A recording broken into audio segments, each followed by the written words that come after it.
I got better than that. So the ride is certainly much better than an old school Hoka, and I think it's better than a lot of the rides that they've got out at the moment, to be quite honest, but it's only early stages. So a couple runs done and dusted in this one. Now this is the Tarkine AUTOPILOT, and these are my first impressions. But before we get into it, and if you guys have not done so already, make sure you hit that subscribe button. And before we get into specs, if you haven't heard of this company before, this is an Australian-based company with a real focus on sustainability. So their shoes are designed with a bit of an eco-friendly mindset, and they've got some great programs you can purchase these shoes through. So I've purchased this one through the Rerun program, so you can buy heavily discounted shoes that have pretty much not even been worn. So they may be being worn for under 20 kilometers. This shoe that this pair that I picked up pretty much just had some dust on the outsole, so I just wiped the dust off the outsole and it was good to go. So it's a brand new shoe, $100 off recommended retail price. And then once you finish running in your shoe, they've got a recycling program where you just send it back to the company and they make sure it's disposed of in the right way. Now for our specs, recommended retail price here in Australia, $230. No US price that I could find online, but I think you'll be able to pick up a pair between $140, $150 US. Now in the weight, 292 grams or 10.3 ounces in my size, and that's a US 8.5. Now in the stack, big stack here, 40 in the rear, 34 in the front, and that's going to give us a 6mm drop.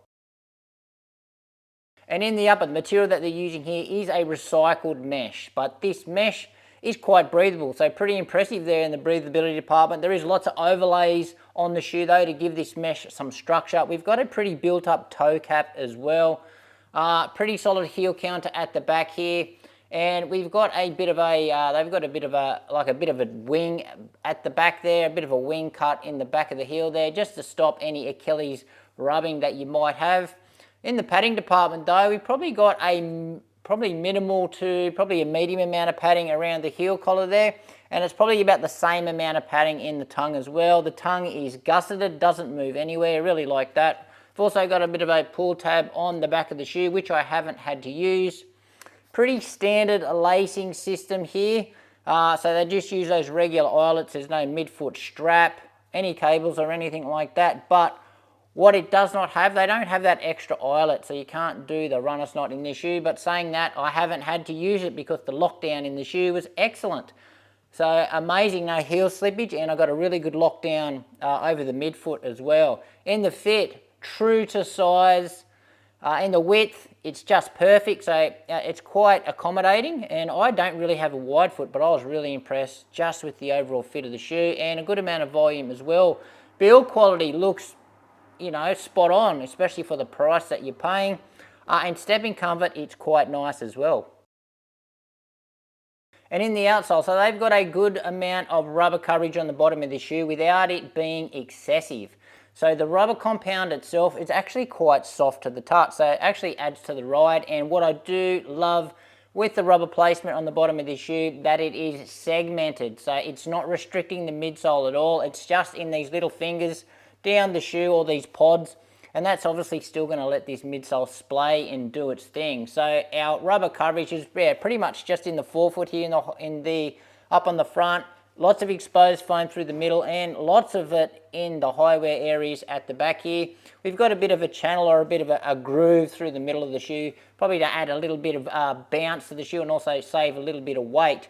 Now the actual design of the outsole though really gave me Hoka vibe, so it did remind me of probably one of the old outsoles that they probably used in a Clifton a little while ago.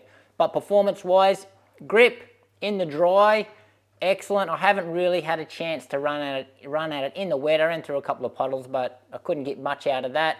And durability wise as well, it's too early to tell, but I'm predicting it's going to hold up quite nicely because this rubber is pretty thick. And in the midsole, pretty simple design going on here. One big slap of their midsole foam. Now, I'm not too sure what the midsole foam is called. They have got written on the side here, Plush Foam Tech. I'm not sure if that's the name of the actual foam or if they're just naming the tech that's gone in to create the foam. But one huge slab of that, no plate in it.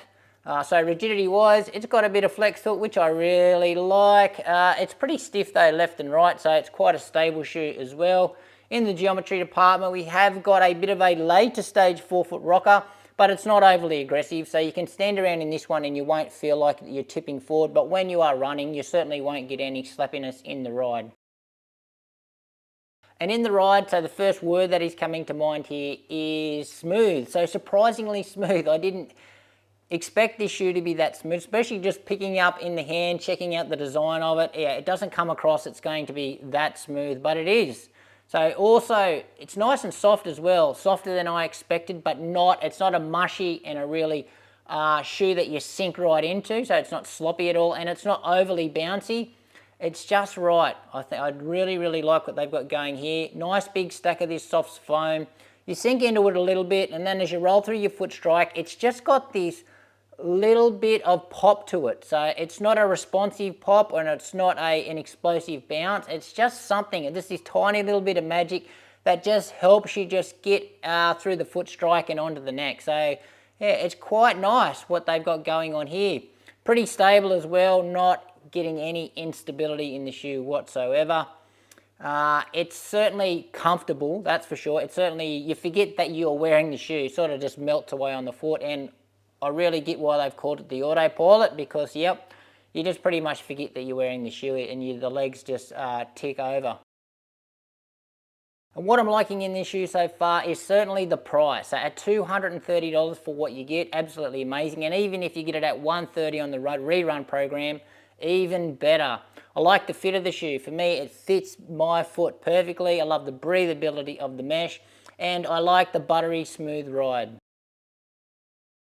And what I'm still figuring out in this shoe is, what is the foam? So I think it might be a supercritical EVA, or is it just an EVA? I'm not sure, but I'm just curious about what that little bit of magic is in the foam. So if somebody knows exactly what this foam compound is, let me know in the comments. And dislikes, well, I'm going to nitpick here because I'm going to pick something, and I just think that this toe cap is just a little bit overbuilt. And just wrapping up my initial impressions here with the shoe, so pleasantly surprised. So especially with the ride, it's certainly much better than I was expecting, because I think when I pulled it out of the box and I looked at the midsole and the outsole design, it really did remind me of like a bit of an old school Hoka, and I think that's what I was expecting in the ride. I thought the foam must have been the same as the outsole, looked very similar. However, I got better than that. So the ride is certainly much better than an old school Hoka, and I think it's better than a lot of the rides that they've got out at the moment, to be quite honest, but it's only early stages of testing at this stage. But yeah, pleasantly surprised here. Prediction with the shoe, it's going to be a solid daily trainer. I think it's going to work for a lot of people. It's going to eat up your daily miles. I think the shoe's going to last for a long time as well. Good amount of rubber, and I think this foam's got a consistency to it where I don't think it's going to flatten out too quickly. And I do think it's got long run vibes. As I said, that little bit of zing or that little bit of pop to the foam, I think it's going to be a great shoe for your long run, and again, very, very comfortable shoe. But anyway, guys, that's it from me. If you've got any questions regarding this shoe, or if you want to know how it compares to anything else, please just ask me in the comments. Thanks for watching. Make sure you give this video a like, subscribe to the channel, and we'll see you next time.